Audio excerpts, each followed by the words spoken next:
तो वैसे देखा जाए तो आप लोगों के मोस्टली जो मेजॉरिटी थी स्टूडेंट्स की, उन्होंने काफ़ी अच्छा काम किया था, तो ये बड़ी अच्छी बात है। अगर मैं बताता चलूँ, जो आपसे पहले का बैच था, पहली जो उनकी प्रैक्टिस क्लास थी, उसमें बड़े इश्यूज आए थे, लेकिन अल्हम्दुलिल्लाह आप लोगों की क्लास काफ़ी बेहतर परफॉर्म किया आपने। मोस्टली जो मुझे इश्यूज बैच वन के बच्चों में दिखे थे शुरू शुरू में, वो तकरीबन आप लोगों में से ज़्यादातर बच्चों ने नहीं किया। तो छोटे मोटे जो इश्यूज होते हैं, हत्ता कि कुछ बातें हैं जो मैं फिर से दोहराना चाहता हूँ। देखें, प्रैक्टिस क्लास का यही फ़ायदा होता है कि मुझे देख के पता लग जाता है कि किसको कहाँ पे थोड़ा बहुत इशू हो रहा है। सही है। सबसे पहले तो जो बच्चों को प्रॉब्लम हुई, जो मिस्टेक्स हुई, उनमें सबसे पहले पहले ये थी कि मैंने कमेंट बनाया था एक, मैंने HTML कोड के अंदर एक कमेंट लिखे थे। तो काफ़ी बच्चों ने उसको HTML का हिस्सा समझ लिया था। तो ये मैं जब कमेंट कर रहा था तब भी मैंने ये बात कही थी कि ये HTML का हिस्सा नहीं है, HTML इसको पढ़ता भी नहीं है। ये सिर्फ आपके लिए होता है कि अगर आप अपने कोड में कोई लफ्ज़ लिखना चाहते हैं जिससे आपको याद रहे कि आपने ये काम क्यों किया था, ये कमेंट सिर्फ उसके लिए था। तो काफ़ी बच्चों ने मिस्टेक ये की कि जैसे कि मैंने ये एंकर टैग बनाया था, तो एंकर टैग के ऊपर मैंने कुछ ऐसे करके एंकर लिख दिया था। ठीक है, मैंने ये एंकर लिखा इसलिए था कि ताकि आप लोगों को पता लगे कि ये कौन सा टैग है, एंकर टैग। इसको ए, वैसे इसको लिखते ए है, लेकिन इसका पूरा इसको बोलते एंकर टैग है। तो ये मैंने आप लोगों के लिए इसलिए लिखा था। तो वैसे ये कमेंट है। अब ये मुझे कैसे पता लग रहा है कमेंट है? पहली बात तो VS कोड इसको ग्रीन कलर कर देता है, ठीक है, लेकिन ये कोई एक अच्छी पहचान नहीं है, क्योंकि अगर आप कोई और एडिटर इस्तेमाल कर रहे हैं, नोट पैड इस्तेमाल कर रहे हैं, तो वहाँ पे तो कलर होते ही नहीं है। तो आप इसको कैसे पहचानोगे?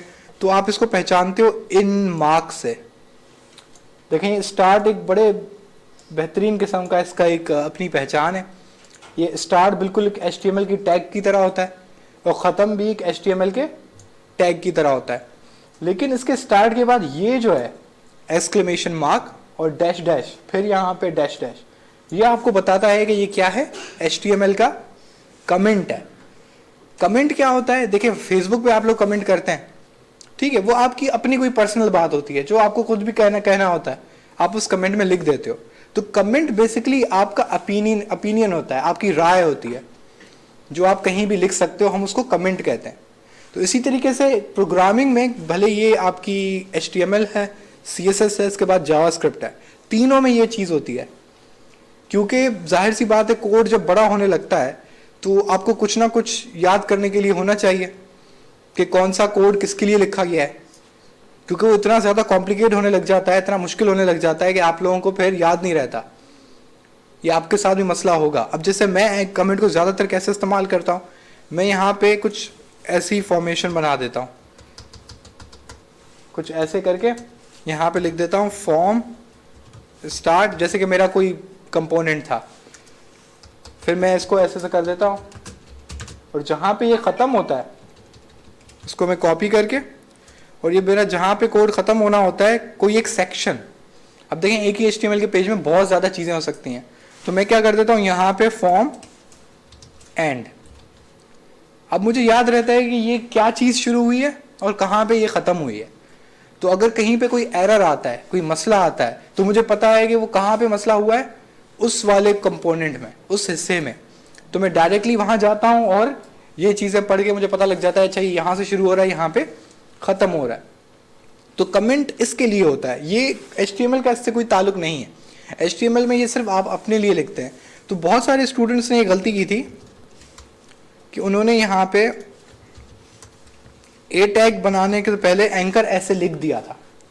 उनको लगा कि ये एंकर जो लफ्ज़ मैंने लिखा था ये ए टैग के ऊपर लिखना लाजमी है। मैं समझ सकता हूँ शुरू शुरू में होता है, क्योंकि ये नई चीज़ आप एक पढ़ रहे हैं, आप में से बहुत सारे कुछ लोगों को पहले से आती है ये, लेकिन जिनके लिए नहीं है वो कंफ्यूज होंगे थोड़ा बहुत, क्योंकि ये थोड़ी इंग्लिश से थोड़ी डिफरेंट है।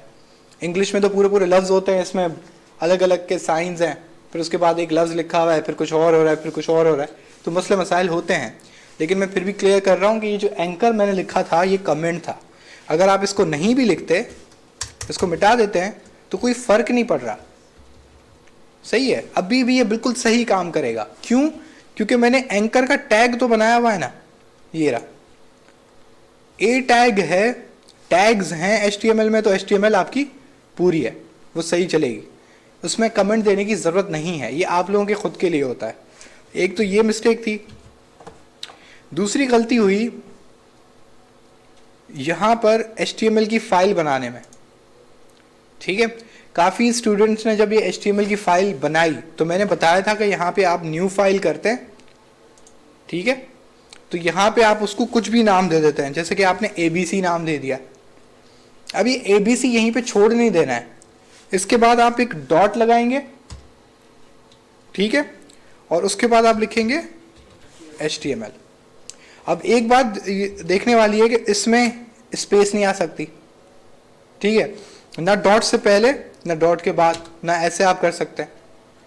देखिए फाइल नेम में स्पेस हो सकती है, जैसे कि अगर मैं इसको दूं कि माय HTML, ये अब भी सही है, लेकिन हम लोग प्रोग्रामिंग की जितनी फाइल्स हैं उसके अंदर हम लोग स्पेस नहीं देते। ये आपको आगे चल के पता लगेगा क्यों नहीं देते, क्योंकि जब हम उसको कहीं पे रिलेटिव पाथ और एब्सोल्यूट पाथ में दे रहे होते हैं तो स्पेस मसला करती है।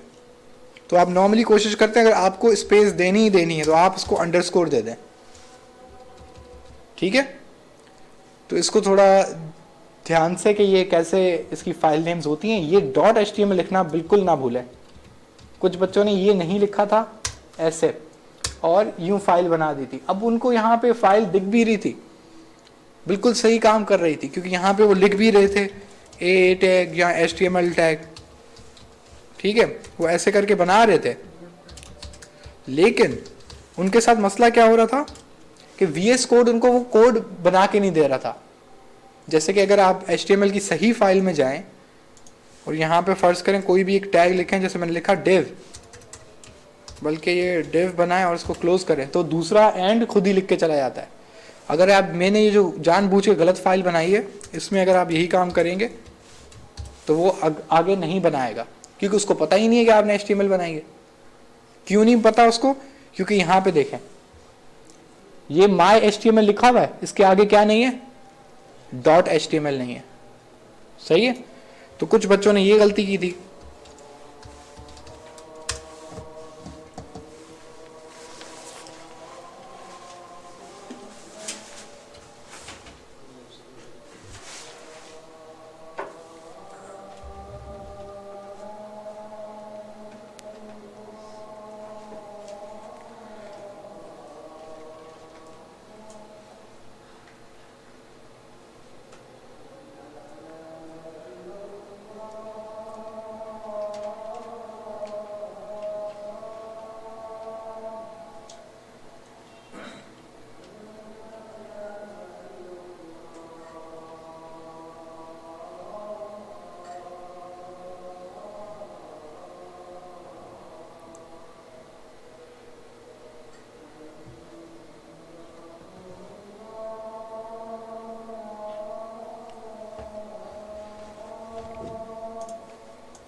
जी, तो अगर आप ये एक मैंने वेबसाइट खोल दी है, सही है, तो मैं ये दिखाना चाहता हूँ कि अभी आप लोगों ने क्या क्या पढ़ा है और अभी आप लोगों को और आगे क्या पढ़ना है। ठीक है, तो ये एक मैंने वेबसाइट खोली है। ये वेबसाइट सिंपल आपको बता रही है कि 50 किस्म की कौन कौन सी प्रोग्रामिंग लैंग्वेज है, लेकिन हमें देखने वाली बात हमारी इसमें ये है कि अगर आप देखेंगे ये क्या है, ये आप लोगों ने बनाई है, हेडिंग है ये आप किसके थ्रू बनाते हो? H1 के थ्रू बनाते हो, सही है। तो ये H1 हो गया। इसके बाद ये किसके ज़रिए उसने बनाया? P के ज़रिए, पैराग्राफ के ज़रिए। ठीक है, तो ये जो लिंक है ये मैं व्हाट्सएप ग्रुप पे शेयर भी कर दूंगा। तो अगर आपको ये देखना हो कि आपने अभी तक कितना सीखा है, तो आप यहीं से ही इसको कॉपी पेस्ट करके और यही वेबसाइट की ये जो पेज है इसको बनाने की कोशिश करें, तो आपको पता लगेगा कि आप लोगों को अभी तक ये काम करना सही से आया है कि नहीं। यहाँ कहीं पे मसले हो रहे हैं तो आप क्लास में आके पूछें। ठीक है, तो ये हेडिंग है, बिल्कुल सही पहचाना आपने। ये पैराग्राफ है, ये भी बिल्कुल सही पहचाना आपने। ठीक है, उसके बाद ये अगर इसको आप गौर से देखें तो ये एक लफ्ज उसने लिखा है। ठीक है, लेकिन इस लफ्ज में खास बात है, ये बोल्ड हुआ हुआ है। ये बोल्ड किसके थ्रू हुआ हुआ है? बी के जरिए। ठीक है, उसके बाद ये कुछ लिखा हुआ है, लेकिन ये एक लिंक है। अब तो ये लिंक बनाना आप लोगों को आता है, तो ये बिल्कुल ऐसा ही आप बना लेंगे कि रिलेटेड बोल्ड हो और उसके आगे ये सब कुछ लिखा हुआ हो और इस पे लिंक लगा हुआ, और लिंक निकालना भी आपको आता है। आप सिंपल इसको क्लिक करोगे, ये जिस लिंक पर ले जाए इसको कॉपी कर लो और अपने ए टैग के href में लगा दो। सही है, तो यहां तक तो आप लोगों को वाकई आता है। ठीक है, हम और नीचे जाते हैं। अब यहां पर एक खास चीज है, ये भी H1 है। H1 नहीं है तो H2 होगा, थोड़ा छोटा है बड़ी वाली हेडिंग से। ठीक है, उसके बाद ये भी पैराग्राफ है, ये भी मुझे समझ में आ रहा है। ये जो वेब डेवलपर लिखा है इसने बी के जरिए इसको बोल्ड किया हुआ है, ये भी आप लोगों को समझ आ रहा है। मसला है ये डॉट का, ये डॉट्स आप लोगों ने नहीं पढ़े कि ये डॉट कैसे लगाएं। इसने क्या किया हुआ है, इसने बेसिकली लिस्ट बनाई हुई है।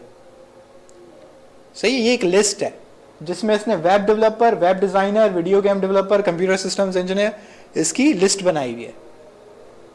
ठीक है, तो आप लोगों ने अभी तक ये नहीं पढ़ा, तो आज हम ये पढ़ेंगे ताकि जब आप ये सब चीजें पढ़ लें तो ये पूरा पेज आप डिट्टो कॉपी खुद बना लें। सही है, इसमें कोई मुझे तस्वीर नजर नहीं आ रही, ये रही है। अब ये एक तस्वीर है, आपको तस्वीर लगानी भी आती है। सही है, तो ये एक मुकम्मल पेज अगर आप देख रहे हैं तो ये Indeed.com का है। Indeed एक दुनिया की बहुत बड़ी जॉब्स की वेबसाइट है, और देख रहे हैं कि इसमें जो चीज़ें इस्तेमाल हुई हुई हैं वो अब आप लोगों को आती हैं। आप इसको जैसा ये है वैसा ही बनाने की कोशिश करें, तो आपको खुद से पता लग जाएगा कि अभी आप लोगों ने कितना पढ़ा है। नेक्स्ट क्लास में जब प्रैक्टिस होगी, लाजमी सी बात है, मैं यही पेज या इसके जैसा एक और पेज थोड़ा जो इससे मुश्किल होगा वो मैं बनाने के लिए दूंगा। लिहाजा अभी लिस्ट देखते हैं, क्योंकि लिस्ट एक ऐसी चीज़ है जो आप लोगों को नहीं आती। सर ये साइड पे स्पेस किस तरह छोड़ा है? काफी सारा है ना ये इस साइड पे जो काफी सारा स्पेस है, जूम आउट करें। ये साइड पे जो स्पेस है, ये जो स्पेसिंग है, ये जो आइकन्स हैं, अब ये भी इमेजेस हैं लेकिन इसने एक गोल बनाए हुए हैं, फिर उनको स्पेस किया हुआ है। ये सब काम CSS का है। स्पेस छोड़ दो। सही है, स्पेसिंग आप लोगों का मसला नहीं है, आपने जस्ट हेडिंग बनानी है, उसके नीचे पैराग्राफ लिखना है। क्योंकि लाजमी सी बात है, अगर आपको कोई चीज़ समझ में नहीं आ रही है इसने स्पेस कैसे दिया इतना बड़ा, ये यहाँ से स्पेस कैसे है, तो ये आप लोगों ने नहीं पढ़ा, लेकिन ये हो सकता है। ये होता है CSS के थ्रू। CSS HTML के बाद आएगी। सही है, CSS का full form basically styling sheets है, उसका काम ही स्टाइलिंग है। तो जो भी खूबसूरती आपको दिख रही है कि पैराग्राफ यूँ बीच में बना हुआ है, थोड़ी पैराग्राफ्स के बीच में ज़्यादा स्पेसिंग है, ये सारा काम CSS के थ्रू है। सही है, जो स्टाइलिंग आपको कहीं भी कोई भी दिखेगी वो CSS है। कुछ लोग तो इतने आलसी होते हैं कि इस पे बी टैग भी नहीं लगाते। ये जो ये है ना, इस पर बी टैग भी नहीं लगाते वो लोग इसको भी CSS के थ्रू टारगेट करके उसको बोल्ड वहाँ से कर देते हैं। तो वो बोलते हैं कि जब CSS कर सकता है तो हम HTML में जाके क्यों करें। तो खैर वो आप लोगों की अपनी चॉइस है, अगर आप लोगों को HTML के थ्रू आसान लगे तो आप वैसे कर लो, अगर आप CSS जब आप पढ़ लोगे तो आप CSS के थ्रू करो तो आपकी मर्जी है, ठीक है। CSS के थ्रू करने का एक फ़ायदा ये होता है कि CSS जो है वो जावास्क्रिप्ट से कंट्रोल होती है। मतलब अगर मैं जावास्क्रिप्ट से लिख दूँ कि यार ये मसला हो जाए तो पूरे पेज को लाल कर दो, तो पूरे पेज में जो भी लिखा हुआ होगा वो सब रेड हो जाएगा। ये जावास्क्रिप्ट के ज़रिए कौन कंट्रोल होती है, CSS। तो ज़्यादातर लोग जो प्रोग्रामर हैं उनको पता होता है कि मुझे ऐसी कोई कहानियाँ करनी है, तो वो ज़्यादातर काम CSS के थ्रू करते हैं। सही। अभी हम लिस्ट के थ्रू के पास चलते हैं। अब हमें बनानी क्या है, लिस्ट। लेकिन लिस्ट दो किस्म की होती है। एक लिस्ट तो ये है जो इसमें बनी हुई है, जो माइक्रोसॉफ्ट वर्ड में बड़े आराम से बन जाती है। सही, ऊपर एक बटन होता है जिसमें डॉट डॉट बने हुए होते हैं, आप उसको क्लिक करते हो लिस्ट बन जाती है, एंटर मारते हो दूसरा वो डॉट आ जाता है। सही, सबने बनाया होगा। लेकिन माइक्रोसॉफ्ट वर्ड में उसी के बराबर में एक और बटन होता है जिसमें 1 2 3 लिखा हुआ होता है। जब आप उसको क्लिक करते हो तो वो लिस्ट ही बनाता है, लेकिन 1 2 3 करेक्ट, सब ऐसा ही होता है। तो इन दो चीज़ों के नाम है। ये जो आप चीज़ देख रहे हैं जिसमें डॉट डॉट डॉट है, इसको हम कहते हैं unordered list. Unordered list, order का मतलब होता है कि वो एक तरतीब से हो। सही है, अनऑर्डर्ड लिस्ट। और अनऑर्डर्ड का मतलब होता है वो तरतीब से ना हो। अगर आप इसको देखें तो इसमें कोई तरतीब नहीं है। अगर मैं वेब डेवलपर को बाद में लिख देता, सॉफ्टवेयर क्वालिटी वाले को ऊपर ऊपर लिख देता तो कोई मसला नहीं था। इसमें 1 2 3 की कोई ऐसी कोई बात नहीं है। तो इसको हम कहते हैं अनऑर्डर्ड। अब मैं दोबारा कमेंट देने लगाऊं, ये गलती दोबारा मत कीजिएगा कि ये HTML का हिस्सा है। ये मैं सिर्फ आप लोगों को बताने के लिए कि मैं क्या करने जा रहा हूँ, अनऑर्डर्ड लिस्ट बनाने जा रहा हूँ। सही है, तो ताकि आप लोगों को थोड़ा लफ्ज़ याद रहे। तो ये अनऑर्डर्ड लिस्ट है। और दूसरी बात, आप लोगों को ये बात तो समझ आ गई होगी कि HTML में जो भी बनता है वो टैग्स के थ्रू बनता है। तो अनऑर्डर्ड लिस्ट का भी क्या होगा, टैग होगा। सही है, तो टैग लिखने का तरीका भी सबका सेम है। पहले ये बनाएंगे, एक खाली टैग बना लेते हैं हम लोग। सही है, HTML के लिखने का हर टैग का तरीका यही है। ये आप जानते हैं कि यहां से ये शुरू होता है, यहां पे ये खत्म होता है। तो अब मुझे इस अनऑर्डर्ड लिस्ट का टैग का नाम लिखना होगा इधर बीच में। तो इसका नाम है सिंपल UL। UL कैसे, अनऑर्डर्ड का U, लिस्ट का L, अनऑर्डर्ड लिस्ट। हालांकि ये UL ही है, लेकिन जब भी हम इसको पढ़ते हैं तो हम हमेशा इसको अनऑर्डर्ड लिस्ट ही पढ़ते हैं। अगर आप UL बोलना चाहें तो भी कोई मसला नहीं है। अब ये शुरू यहां से हुआ, अब ये यहां पे खत्म हो गया। अगर मैं इसको सेव किया मैंने, अच्छा ये भी थोड़ा देख लें कि मैंने बताया था कि ये अगर डॉट यहाँ पे लगा हुआ है ब्लैक कलर का, तो ये VS कोड आपको बता रहा है कि ये फाइल आपने सेव नहीं की है। सही, कुछ स्टूडेंट्स को ये इशू हुआ था कि वो बार बार यहाँ वेब पेज पे जाके इसको रीलोड कर रहे थे यहाँ से, तो वो कुछ चेंज नहीं हो रहा था। वो चेंज इसलिए नहीं हो रहा था, बदल इसलिए नहीं रहा था क्योंकि यहाँ पे आपने उसको सेव ही नहीं किया था। तो अगर मैं इसको सेव करूँ, उसको मिटाता हूँ और मैं इस फाइल को खोलता हूँ।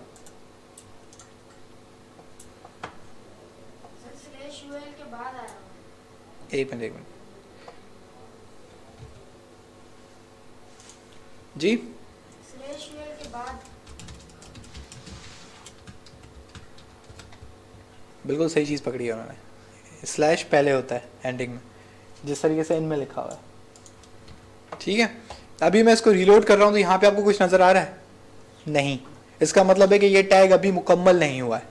ठीक है, इसमें और कुछ भी है, तभी हमें कुछ दिखा नहीं। वो क्या चीज़ की कमी है, आपने ये तो उसको बता दिया कि आप अनऑर्डर्ड लिस्ट बनाने लगे हो, लेकिन अनऑर्डर्ड लिस्ट के अंदर आपको ये भी तो चीज़ देनी है जो ये उसके पॉइंट्स हैं। इनके बगैर तो लिस्ट मुकम्मल ही नहीं है। अब वो कैसे देंगे, अब HTML की तरह इसका भी एक टैग है कि जो आप लिस्ट के आइटम्स दोगे, तो लिस्ट आइटम्स का टैग जो है वो LI खुद है। सही है, LI का क्या मतलब है, लिस्ट आइटम्स। बहुत आसान है, इसके टैग के नाम आपको बता रहे हैं कि ये क्या चीज़ है। ठीक है, यहाँ पर मैं लिख देता हूँ, पहले इसी को कॉपी करते हैं। अब देख रहे हैं ये डॉट आ गया है, पेज पे खाली डॉट आ गया है। वो आपको बता रहा है कि आपने एक आइटम बनाया है, लेकिन उस आइटम में अभी तक आप लोगों ने कुछ लिखा नहीं है। ये आपको ये बताने की कोशिश कर रहा है। अब हम क्या करते हैं, इसको ही कॉपी करते हैं। मैंने वेब डेवलपर को कॉपी किया, यहाँ पे पेस्ट कर दिया। अब ज़रा पीछे देखते हैं कि क्या हुआ। तो यहाँ पे एक वेब डेवलपर लिखा हुआ आ गया, सही है। तो मैं इसको दोबारा से कॉपी करता हूँ। अब यहाँ पे मेरे पास कितने हैं, ये 1 2 3 4 5 6। तो मैं इन li को ये 2 3 4 5 6, ठीक है। अगर मैं पीछे जाऊँ तो इसने वेब डेवलपर को ही 6 दफ़ा लिस्ट में लिख दिया है। अब आप सिंपल क्या कर सकते हैं कि भाई आपको जो चीज़ चाहिए आपने वो सिंपल कॉपी करनी है और यहाँ पे पेस्ट कर देना है, तो वो बदल देगा उसको। ये वेब डिज़ाइनर बन गया अभी, ठीक है। अभी भी इसमें एक चीज़ मिसिंग है, इसके साथ ये भी तो है। अब क्या करें, अब देखें HTML में एक चीज़ आप समझें कि एक टैग के अंदर दूसरा टैग हो सकता है, उस दूसरे टैग के अंदर एक और टैग हो सकता है। तो ये एक तरह का समझ लें कि फ्लोर बनते हैं, पहला फ्लोर, दूसरा फ्लोर, तीसरा फ्लोर, चौथा फ्लोर, ये जहां तक जाए आप जा सकते हैं, इसमें कोई मना नहीं है अगर आप HTML का कोड के जो रूल हैं वो सही फॉलो कर रहे हैं। कि सही एक टैग शुरू हो रहा है, खत्म हो रहा है, इसके बीच में दूसरा टैग लिख रहे हैं तो वो काम करेगा। इसी तरीके से बेसिकली मुझे चाहिए क्या, इसको मैं एंटर दबा के थोड़ी जगह ज्यादा कर देता हूं। अभी देखें मैं कहां पर हूं, मैं UL के टैग के अंदर, एक li का टैग है, अब उस li के टैग के अंदर हूं। तो मैं उसको कहता हूं यार मुझे ना एक पैराग्राफ लिखना है, ठीक है। तो पैराग्राफ कौन सा लिखना है, ये वाला। तो मैंने क्या लिख दिया, पूरा पैराग्राफ मैंने कॉपी पेस्ट कर दिया, एग्जैक्ट वही। अगर मैं पीछे जाऊंगा तो बिल्कुल उसने उसी तरीके से पैराग्राफ लिख दिया है। लेकिन अभी भी एक मसला है कि वेब डेवलपर क्या नहीं है, बोल्ड नहीं है। तो HTML का अगर आप रूल फॉलो करेंगे तो कोई मसला नहीं होगा। तो अब देखें UL के अंदर li के अंदर p, अब p के अंदर मैं क्या दूंगा, b। ये यहां से स्टार्ट है, ये यहां पे खत्म है, ठीक है। मैंने बेसिकली थोड़ा सही है।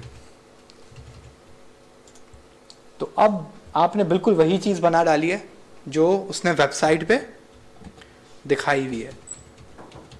तो अगर आप इसको गौर से देखें तो उसने बिल्कुल यही किया है। मसला ये सिर्फ ये है कि वो सिर्फ थोड़ा जूम्ड इन है, ये थोड़ा जूम आउट है।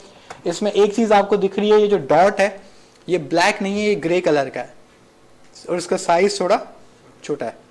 ये अगेन CSS है, उसने कलर चूज़ किया हुआ है इसको ग्रे और इसको थोड़ा सा साइज़ को छोटा रखा हुआ है।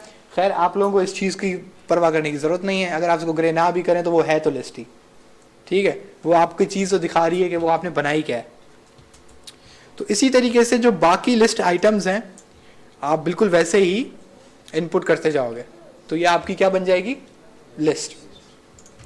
अब ख्याल रहे कि ये लिस्ट यहां से स्टार्ट होके यहां पे खत्म हो रही है। तो इसका मतलब है कि UL का टैग वहां शुरू हुआ था और यहां पे खत्म हुआ है। इसका मतलब है कि ये नीचे जो इसके ये A टैग और ये दूसरी चीजें लिखी हुई हैं ये उस UL के टैग से बाहर है। इस चीज का ध्यान रखिएगा। मैंने जो मोस्टली गलती देखी है जो स्टूडेंट करते हैं वो क्या करते हैं कि ये UL, अब वो बोलते हैं यार मुझे इस लिस्ट को हेडिंग देनी है, ठीक है। फर्ज करें इस लिस्ट को मुझे कोई हेडिंग देनी थी, तो वो गलती क्या करते हैं कि इस UL के अंदर H2 दे देते हैं, उसके अंदर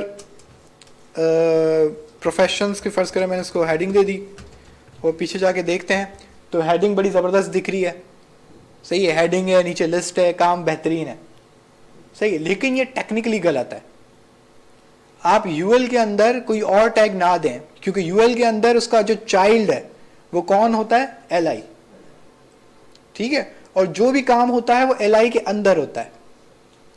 तो आप इस H2 को इस Li के अंदर ना रख, UL के अंदर ना रखें, बल्कि UL के टैग के ठीक बाहर रख सकते हैं आप। ये देख, सही है, मैंने UL से निकाल के कहाँ रख दिया, बाहर।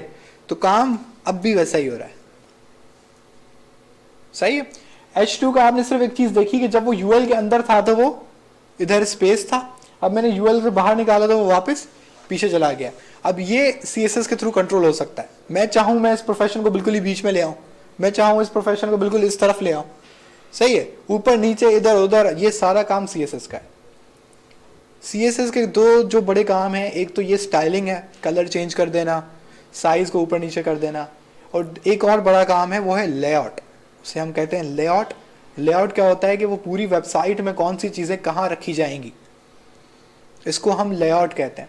तो लेआउट जो होता है वो CSS में होता है और वो थोड़ा मुश्किल है। तो शुरू में हम नॉर्मली जब आप CSS पढ़ेंगे तो आप देखेंगे कि मैं कलर्स की बात करता रहूँगा, मैं बोलूँगा कि इसको पैराग्राफ का फॉन्ट बदल देते हैं। फॉन्ट होता है ना MS वर्ड में, कोई टेढ़ा मेढ़ा है, कोई सीधा है, कोई टाइम्स न्यू रोमन है, तो ये सब में हम बदलते रहेंगे, हम फॉन्ट साइज को छोटा बड़ा करते रहेंगे। शुरू में आप देखेंगे कि हम CSS में जस्ट यही काम करेंगे। फिर दूसरे नंबर पे जो चीज़ आएगी वो होगी साइजेस की, हम तस्वीर की साइज छोटी बड़ी कर देंगे, इस तरीके की चीज़ें। आखिरी में हम पढ़ेंगे लेआउट, क्योंकि लेआउट सबसे मुश्किल चीज़ है, CSS का वो आखिरी हिस्सा होता है, और बैच 1 ने भी बिल्कुल आखिर में लेआउट पढ़ा था। लेकिन जब आप एक दफ़ा लेआउट पढ़ लेते हो तो आपकी तकरीबन जो वेबसाइट है, जो जैसे आप ये दिख रही है, या कोई भी वेबसाइट अगर आप खोलेंगे तो आपको वो बिल्कुल वैसी वेबसाइट बना लेनी चाहिए, सही है। जावास्क्रिप्ट बहुत कम की मुदाखलत होती है किसी पेज को दिखाने में, ठीक है। ज़्यादातर ये काम 90% किसका होता है, HTML और CSS का, इन दो चीज़ों का।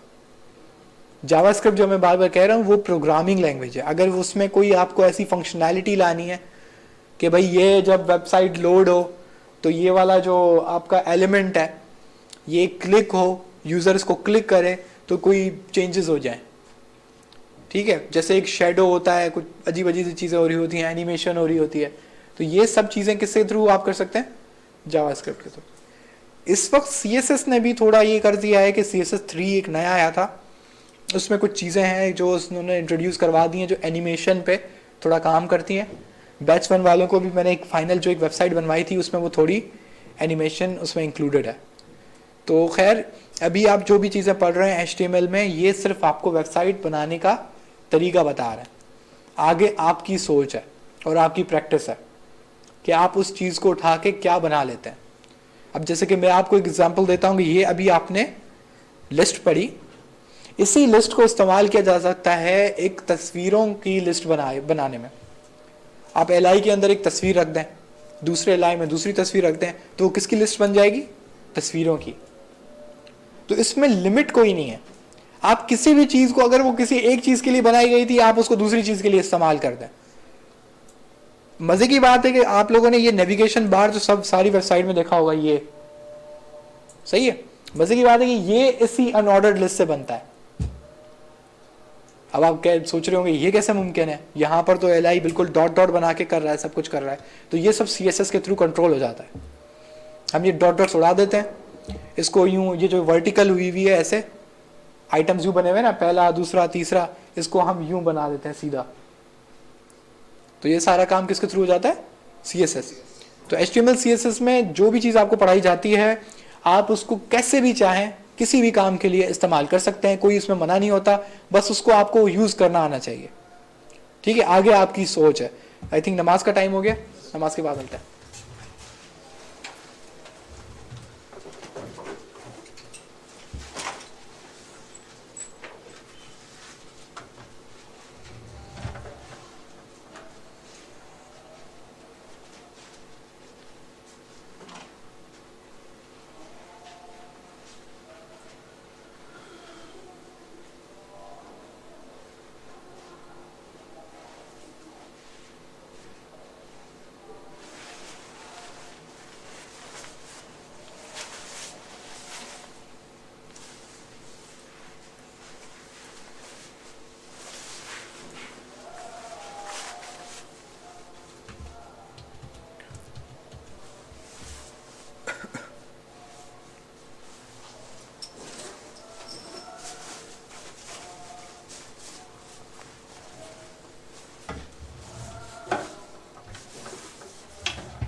जी, तो हम बात कर रहे थे लिस्ट आइटम्स की। तो देखा जाए तो लिस्ट आइटम्स में ज़्यादा इतना कुछ है नहीं, लेकिन फिर भी आपको बस इसका सिंटैक्स याद रखना है। सिंटैक्स मतलब लिखने का तरीका। और एक और चीज़ इसमें रह गई है। सारे बच्चे आ गए या कोई पीछे है? अच्छा, आप लोगों को एट्रीब्यूट याद है? एट्रीब्यूट क्या था? जी सर, एट्रीब्यूट किसे कह रहे थे हम? जो मेरी आई थी एट्रीब्यूट होता क्यों है? एक्स्ट्रा इन्फॉर्मेशन के लिए। एट्रीब्यूट टैग का हिस्सा होता है। जब आप कोई टैग लिखते हैं तो अगर आप उसमें कोई एट्रीब्यूट नहीं भी दे रहे तो इसका मतलब ये नहीं है कि उसमें कोई एट्रीब्यूट नहीं है। कुछ ऑटोमेटिक HTML जो है वो अपने एट्रीब्यूट लगा देता है उसके साथ, ठीक है। वो हम आगे चल के और इसको डिटेल में पढ़ेंगे कि ये कैसे लगते हैं और कौन कौन से लगते हैं, ठीक है। लेकिन अभी समझने की बात यह है कि एट्रीब्यूट हर टैग का है, तो फिर UL में क्या क्या टैग हो सकते हैं, एट्रीब्यूट हो सकते हैं। तो एक एट्रीब्यूट अभी जो आप पढ़ेंगे, एट्रीब्यूट लिखने का तरीका सेम है जिस तरीके से टैग लिखने का तरीका सेम है। आप एट्रीब्यूट का नाम लिखते हैं, ठीक है, इक्वल्स टू का साइन लगाते हैं और डबल कोटेशन मार्क्स दे देते हैं। Double quotation mark, programming language में एक बात याद रखिएगा कि जब ये डबल कोटेशन मार्क्स आ जाते हैं ना, तो इनका ये मतलब होता है कि आप कोई ऐसी इंफॉर्मेशन देने वाले हैं या कोई ऐसा लफ्ज़ लिखने वाले हैं जो आपकी तरफ से है, और जो भी प्रोग्रामिंग लैंग्वेज है उसको बिल्कुल वैसा ही पढ़े जैसा आपने लिखा है। तो दो कोटेशन मार्क्स का ये मतलब होता है। ये HTML में भी इसका सेम मतलब है। आप CSS पढ़ेंगे, आप देखेंगे उसमें भी उसका यही मतलब है, और जावास्क्रिप्ट में तो बिल्कुल ही इसका एग्जैक्ट यही मतलब है कि आप जो चीज़ उसको दे रहे हैं वो बस उसको वैसे ही पढ़ेगा। क्यों मैं ऐसा कह रहा हूँ? क्योंकि जब ये आप H2 लिखते हैं ना, तो जब ब्राउज़र इसको पढ़ता है, जब आप इसको ब्राउज़र में खोलते हैं तो एक वेबसाइट खुलती है, जो भी आपको नज़र आता है ये उसके साथ और बहुत कुछ चीज़ें जोड़ता है जो आपको दिखती नहीं है लेकिन वहाँ होती हैं। जैसे कि अगर आपने देखा हो तो ये जो हमने बनाया, इसमें अब ये स्पेसिंग आपने नहीं दी है, सही है। ये जो थोड़ा उधर लेफ्ट हैंड साइड से थोड़ा इसको स्पेस मिली, ये आपने तो नहीं दी, आपने जस्ट UL लिखा, उसके अंदर LI लिखा। तो ये कैसे आ गई? तो ये उसकी डिफ़ॉल्ट सेटिंग है, ठीक है। ये भी आपको और आगे क्लियर होगी जैसे जैसे हम इसको पढ़ेंगे, तो ये कौन कौन सी चीज़ें उसके साथ ऑटोमेटिक आ जा रही हैं। लेकिन ये आपको थोड़ा बहुत दिमाग में होना चाहिए कि ये जब आप टैग लिखते हैं तो उसके साथ और बहुत कुछ भी HTML लगा के फिर चलाता है। अब हमने एक नया एट्रीब्यूट देखा, उसका नाम क्या है? टाइप। ये UL में लग रहा है। अब ये इस एट्रीब्यूट का नाम है, ये मैंने लास्ट टाइम बताया था, और यहां पर उसकी क्या आती है? वैल्यू, सही है।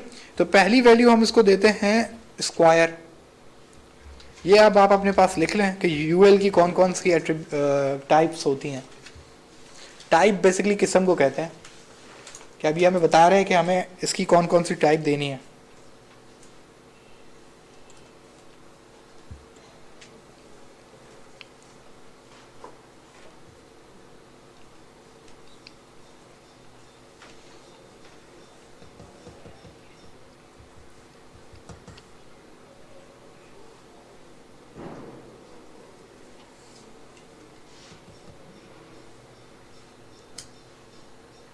आप कॉपी नहीं लाए?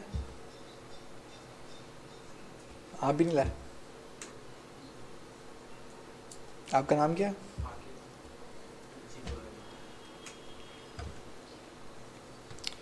सही है।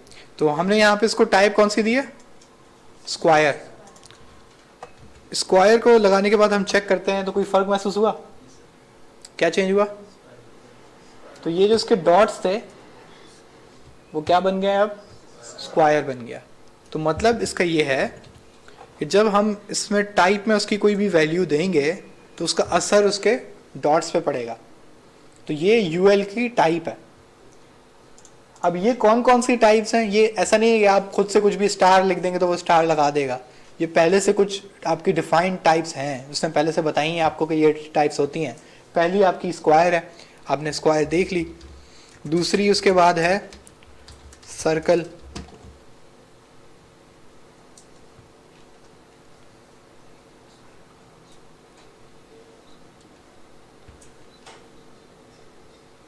ठीक है।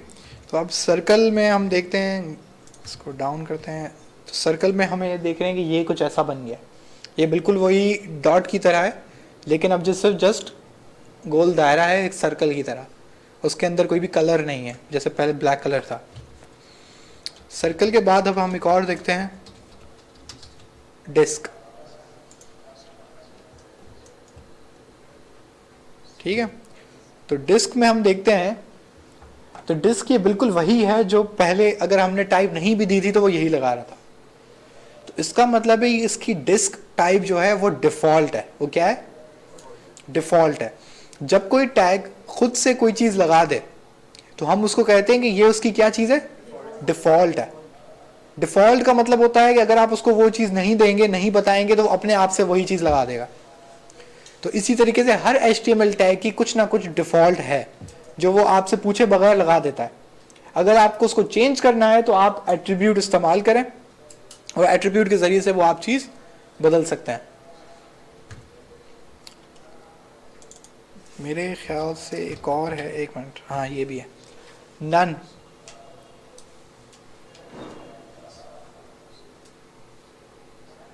ठीक है, तो ये नन है। तो ये कितनी हो गई? 4 हो गई। नन, डिस्क, स्क्वायर, सर्कल, 4 हैं इसकी। तो नन ने क्या किया? उसने लिस्ट बरकरार रखी, लेकिन वो सर्कल वो सब कुछ मिटा दिया। मतलब आपको कोई ऐसा काम आ गया है कि आपको वो चीज़ नहीं चाहिए, तो आप उसको टाइप नन दे रहे हैं। ठीक है, तो ये थी आपकी यूएल। कमोबेश इसमें ये सब कुछ यही है। और ये अब आपकी सोच है कि अब आप इस एल के अंदर क्या इस्तेमाल करते हैं।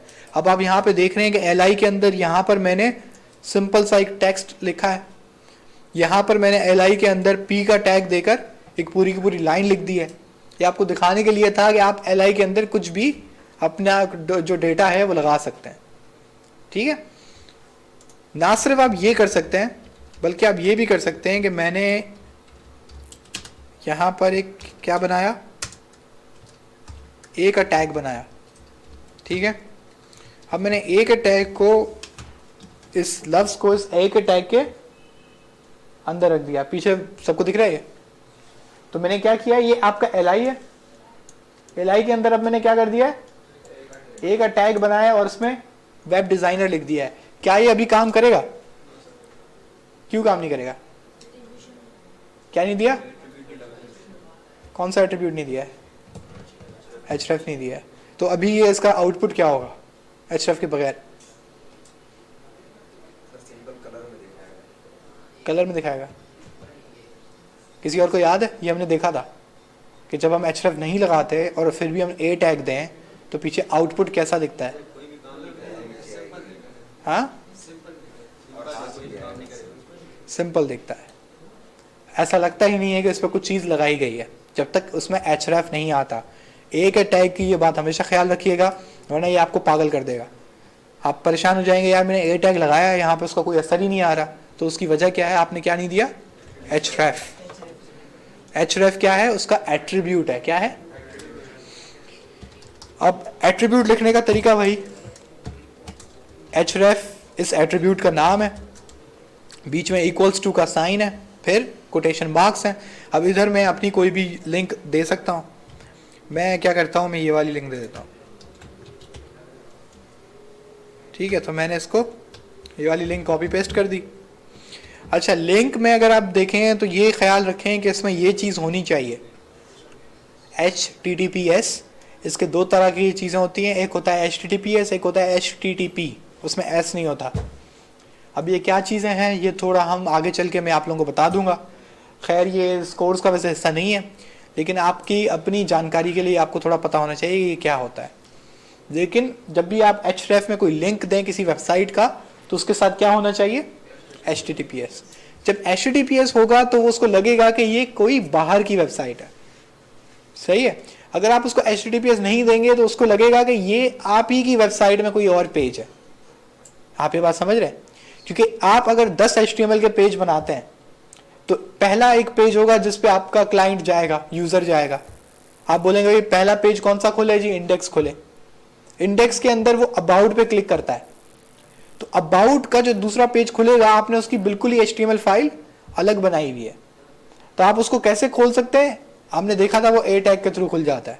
आप उसमें सिंपल उसके रिलेटिव पाथ दे देते हैं about.html। समझ रहे? तो ये वो क्या समझता है कि ये इसी तरीके का दूसरा पेज है जब आप HTTPS उसको नहीं देते। वो क्लास चल रही है। ठीक है, तो ये चीज आपने देख ली। आपका ए टैग भी यूज हो गया इसमें, आपको एट्रीब्यूट पता लग गए, आपको पी टैग इसमें यूज हो गया। इसी तरीके से यहाँ पे आप कोई भी इमेज भी लगा सकते थे। अब इमेज के अंदर दो एट्रीब्यूट आपको हमेशा दिखेंगे जब भी आप VS कोड के जरिए इमेज का टैग लगाओगे। VS कोड के जरिए से मेरा क्या मतलब था? अगर आप सिंपल img लिखोगे तो यहाँ पर ये पहला अगर इसको आप क्लिक करते हो तो वो एक टैग लिख देता है, क्योंकि उसको समझ आ गई कि आपको क्या लिखनी है, इमेज का टैग लिखना है। तो इमेज के टैग के अंदर आपको दो एट्रीब्यूट नॉर्मली वो दिखाता है, एक src, दूसरा alt। src तो आपको पता है कि क्या है, कि जहां से इमेज उठानी है आपको उसकी सोर्स देनी है। तो अभी हमारे पास एक इमेज पड़ी है तो सोर्स में मैंने वो दे दी। अब ये alt खाली पड़ा हुआ है। अब ये alt क्या करता है? इसको alt का बेसिकली फुल फॉर्म है अल्टरनेट। अल्टरनेट हम उस चीज को कहते हैं कि अगर ये ना हो तो ये हो जाए। सही है? अल्टरनेट का ये मकसद है। आप हमेशा कोई भी चीज को, एक इंपॉर्टेंट काम होता है तो आप एक दूसरा ऑप्शन हमेशा जरूर रखते हैं। आप बोलते हैं अगर यार ये ना हो पाया तो मैं ये कर लूंगा। तो इसी तरीके से इमेज के टैग में ये alt का जो एट्रीब्यूट है ये VS कोड बनाता है लाजमी, क्योंकि वो उसको जरूरी समझता है। इसका काम क्या है अभी देख लेते हैं। पहले देखते हैं कि इसका हुआ क्या जो अभी हमने काम किया है। तो आप देख रहे हैं कि ये पहले नंबर पे, पहले वो लिस्ट आइटम पे क्या आ रहा है? Web designer. बल्कि एक काम करते हैं कि इसका जो ये टाइप है, इस लिस्ट का टाइप नन से हटा के डिस्क दे देते हैं। तो आप देख रहे हैं कि ये वेब डेवलपर पहला आइटम है। ठीक है, ये वेब डिजाइनर दूसरा आइटम है जो कि एक लिंक है। और जो तीसरा आइटम है वो क्या है? पूरी एक इमेज है। ठीक है, एक काम करते हैं, अभी आप लोगों को ये चीज़ मेरे समझने की ज़रूरत नहीं है। ठीक है, तो इसको मैं देता हूँ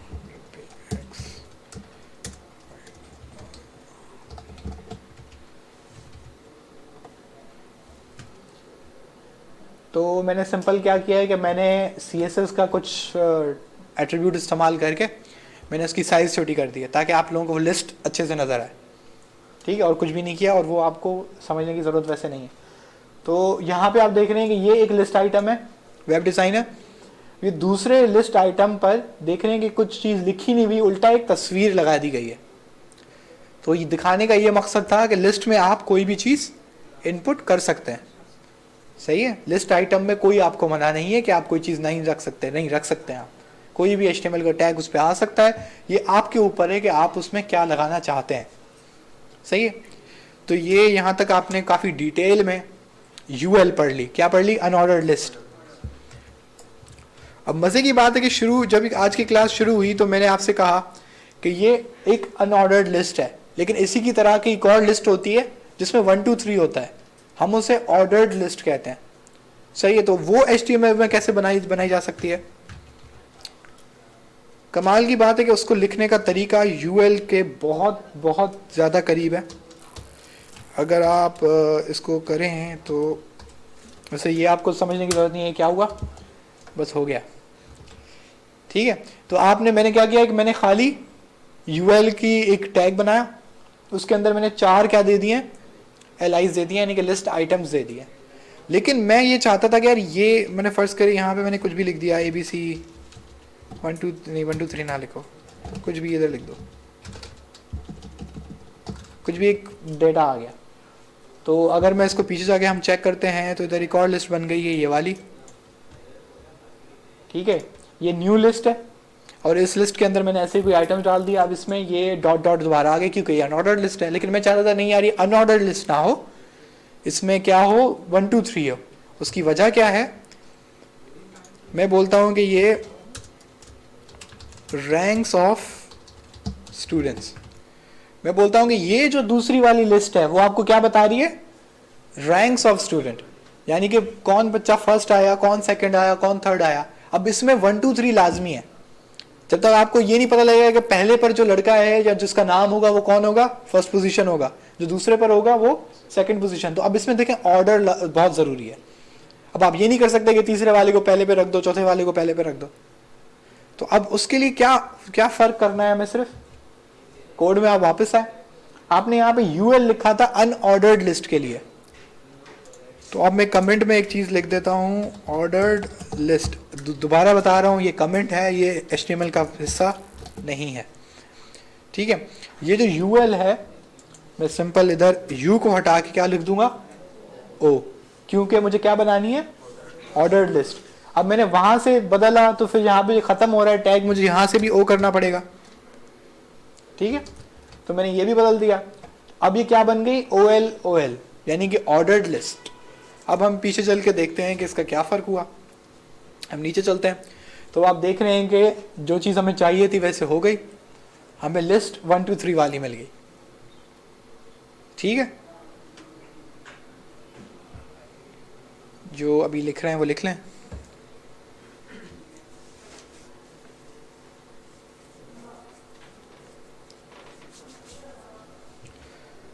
अच्छा, अब जैसे कि वो पहली वाली लिस्ट थी, उसके अंदर एक एट्रीब्यूट था क्या, टाइप।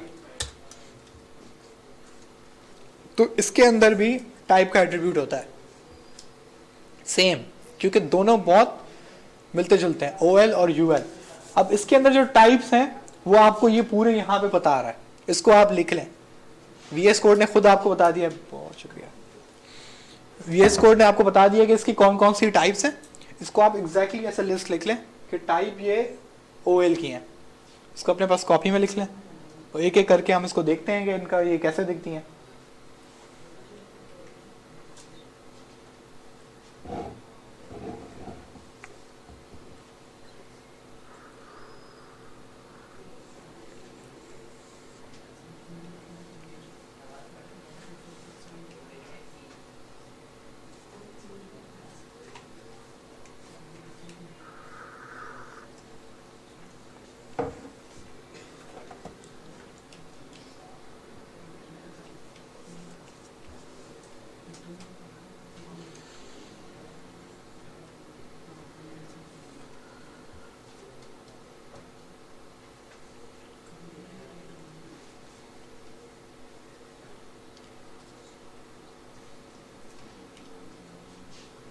ठीक है, तो अब हम इसको एक एक करके ट्राई करते हैं। सबसे पहला था 1, हम 1 लगाते हैं, पीछे चलते हैं, कोई फर्क नहीं हुआ। तो ये इसकी क्या है, बेसिकली 1 इसकी क्या है, डिफॉल्ट है। क्या है इसकी, डिफॉल्ट वैल्यू है। मतलब जब आप कोई टाइप नहीं भी देंगे तो वो क्या लगा देगा, 1 लगा देगा। तो ये इसकी डिफॉल्ट वैल्यू है। दूसरे नंबर पे थी A, लेकिन A कौन सा, कैपिटल, बड़ा वाला A। तो हम पीछे चलते हैं तो उसने ABCD बना दिया है, क्योंकि ये भी एक लिस्ट होती है, ठीक है। उसके बाद दोबारा हम टाइप इसकी बदलते हैं, सिंपल स्मॉल है। पीछे चलते हैं, इसने क्या बना दी, स्मॉल ABCD। उसके बाद है I, लेकिन कैपिटल I, ठीक है। जब I को सेव करके हम पीछे जाएंगे तो ये इसने क्या बना दिया, रोमन नंबर सिस्टम, सही है। ये रोमन न्यूमरल्स कहलाते हैं। इसके अलावा हम इसको स्मॉल I देंगे तो ये रोमन न्यूमरल्स लेकिन शॉर्टर फॉर्मेट, स्मॉल फॉर्मेट। तो ये 1 जितने भी इसकी टाइप्स थी ये आपने देख ली, ये टाइप के थ्रू आप लगा सकते हैं। और ये दोनों लिस्ट अब आप कैसे भी यूज़ करें ये आपकी खुद की जजमेंट है, ये आपका खुद का यूज़ है। जब आप कोई वेबसाइट देखेंगे तो आपको ये पहचान लेना चाहिए कि इधर अनऑर्डर्ड लिस्ट लगेगी या ऑर्डर्ड लिस्ट लगेगी। एक और चीज़ हम देख लेते हैं जल्दी जल्दी में, हमारे पास 10 मिनट बचे। मैं अगर इस पूरे OL को यहां से कॉपी करूं, ठीक है, ये मेरी पहली वाली लिस्ट है, याद है, ठीक है, तो मैं इस पहली वाली लिस्ट का ये जो तीसरा एलिमेंट था या आइटम था, इस आइटम को मैंने मिटाया। ठीक है, इसको थोड़ा स्पेस देते हैं तो आपको पता लगेगा यहाँ पे क्या हो रहा है। ये पहली लिस्ट है मेरी, सही है, यहाँ से स्टार्ट हो रही है। मैं इसके अंदर ये पूरी की पूरी ओएल कॉपी कर देता हूं। किसके अंदर? पहली लिस्ट के एक आइटम के अंदर। ठीक है, तो क्या लगता है काम करेगा?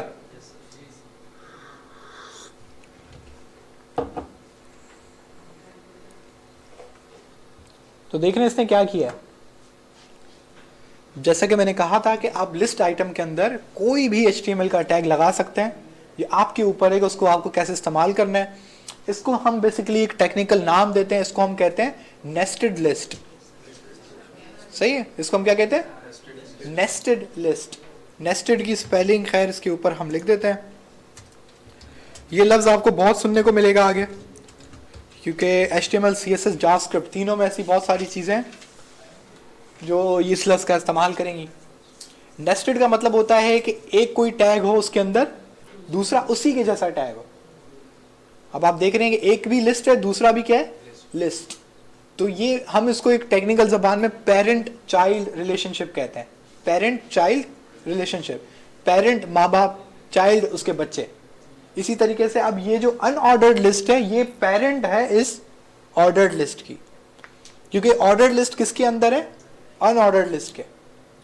तो यूएल बेसिकली पेरेंट है इस ओएल की। तो हम किसको क्या कहेंगे कि ये यूएल और ओएल का पेरेंट चाइल्ड रिलेशनशिप है, या दूसरे अल्फाज में हम सिंपल इसको नेस्टेड लिस्ट कह देते हैं। ठीक है, ये खैर थोड़ा सा अजीब सा कॉन्सेप्ट है, लेकिन आगे जब स्लो स्लो आप बढ़ेंगे तो आपको खुद ब खुद ये चीज़ें क्लियर होने लग जाएंगी। कोई इतनी कोई मुश्किल चीज़ नहीं है। और आप बस एक दफ़ा घर पे जाके ये जितनी भी मैंने केसेस आपको करवाए हैं, ये वीडियो आज ही हम अपलोड कर देंगे, जैसे लास्ट वीक भी हुआ था। और लास्ट वीक आवाज़ सही थी? आवाज़ आपने किसी ने चेक की थी? किसी ने चेक ही नहीं की? बहुत अच्छा। लास्ट वीक पिछले क्लास की आवाज़ में मसला है, उससे पिछली में मसला था, इससे पिछली वाली में इशू था, तभी हमने लास्ट में थोड़ा चेंजिंग की थी। आप इस दफ़ा जाके इस वीडियो को चेक कीजिएगा कि इसमें आपको आवाज़ वगैरह सारी सब कुछ सही आ रहा है, क्योंकि ये ज़रूरी है। आगे जब आपके कॉन्सेप्ट मुश्किल होने लगेंगे तो उसकी वीडियो आपके पास नहीं होगी, तो आपको वो याद करने में बड़े मसले होंगे।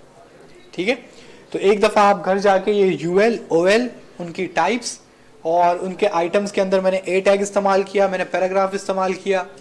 ठीक है, और उसके बाद मैंने एक इमेज इस्तेमाल की, उसके बाद मैंने एक और लिस्ट ला के लगा दी। अब ये हो सकता है कि आप कहें कि यार यूएल में मैंने ओएल तो इस्तेमाल की, क्या ओएल के अंदर यूएल भी इस्तेमाल हो सकती है? मतलब ये जो मैंने ओएल बनाई है, इसके अंदर अगर मैं इधर यूएल लगा दूं या यूएल के अंदर यूएल लगा दूं, मतलब यूएल है उसके अंदर एक और यूएल, या फिर एक ओएल है ओएल के अंदर एक और ओएल, तो ये बहुत सारे केसेस हैं। तो आप इसको जब तक खुद ट्राई करके चेक नहीं करेंगे तो आपका दिमाग नहीं खुलेगा कि इसमें क्या क्या हो सकता है। ये भी हो सकता है कि एक यूएल के अंदर ओएल है, ओएल के अंदर एक और यूएल है। सही है, ये अब आपकी खुद की जजमेंट है कि आप इसको कहाँ तक प्रैक्टिस करते हैं। जितनी ज़्यादा आप प्रैक्टिस करेंगे आपका हाथ उतना ज़्यादा सेट होगा। अभी आप एक चीज़ आप देखेंगे, अब जब आप कोड लिखना शुरू करेंगे तो आप बहुत स्लो काम करेंगे। एक एक बटन आप बड़े एहतियात से दबा रहे होंगे कि यार कुछ गड़बड़ ना हो जाए, फिर कोई एंटर दबा रहे होंगे, सोच रहे होंगे कुछ गड़बड़ तो नहीं हुई, आगे पीछे देख लो। तो ये कब होता है? जब आपकी प्रैक्टिस नहीं होती। जब आपकी थोड़ी सी प्रैक्टिस होगी, जब आपके अंदर कॉन्फिडेंस बिल्ड हो जाएगा, तो आप ठक ठक लिख रहे होगे। गलती हो भी गई तो पीछे आके आपको समझ आ जाएगी कि वहाँ पे गलती हुई है। डीबगिंग एक बहुत बड़ी साइंस है। डीबगिंग की खुद एक पूरा इंजीनियर होता है जो कंपनी में होता है, जिसका काम ये होता है कि बस जहाँ मिस्टेक हुई है वो जगह पॉइंट आउट कर दो, बस आके लोगों को बता दो कि भाई फलां लाइन पे ये मसला हुआ है, उसको जाके करेक्ट कर लो जिसने वो कोड बनाया है। तो ये आपको तब पता लगता है जब आप खुद प्रैक्टिस कर रहे होते हो और आपके पास एरर आना शुरू होता है, मसले होना शुरू होते हैं, तो आप समझ जाते हैं उस एक्सपीरियंस से कि ये होगा तो ये वाला मसला होगा, अगर ये करूँगा तो वो वाला मसला होगा। सही है, तो ये खैर आपकी खुद की प्रैक्टिस है। और कल इंशाल्लाह आपको यूएल और ओएल पे थोड़ी प्रैक्टिस करने का टाइम दिया जाएगा। और थोड़ा एक और इसको HTML के टैग्स को थोड़ा और आगे बढ़ाएंगे हम लोग, और कुछ नए एट्रीब्यूट्स भी पढ़ेंगे। आपकी HTMLs जो है तकरीबन आधी हो चुकी है, हाफ हो चुकी है, हाफ तकरीबन रहती है। HTML बहुत ईजी है, जब आप CSS पढ़ लेंगे फिर तो बोलेंगे ये तो बच्चों के ABCD थी। HTML इतनी आसान है, या तो फिर आप ऐसे कह लेंगे CSS इतनी मुश्किल है कि आप HTML को तो फिर कुछ समझेंगे ही नहीं। वैसे एक बात है कि जब आप CSS भी पढ़ रहे होगे तो HTML बार बार लिख रहे होगे, क्योंकि HTML के बगैर CSS किसी काम की नहीं है। फिर जब आप जावास्क्रिप्ट पे पहुंचोगे फिर आप HTML फिर लिख रहे होगे। तो ये HTML आप इतनी दफ़ा लिखोगे कि आप खुद पक्के हो जाओगे।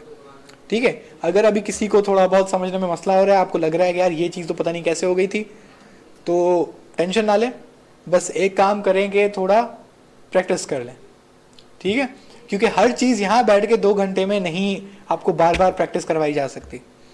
ये आपका खुद का अपना जजमेंट है कि आपको कहाँ पे कितना मसला होता है। कुछ बच्चे होते हैं वो बिना किसी प्रैक्टिस के भी वो समझ जाते हैं, लेकिन कुछ होते हैं उनको ज़्यादा प्रैक्टिस की ज़रूरत पड़ती है। हर किसी का दिमाग अलग है।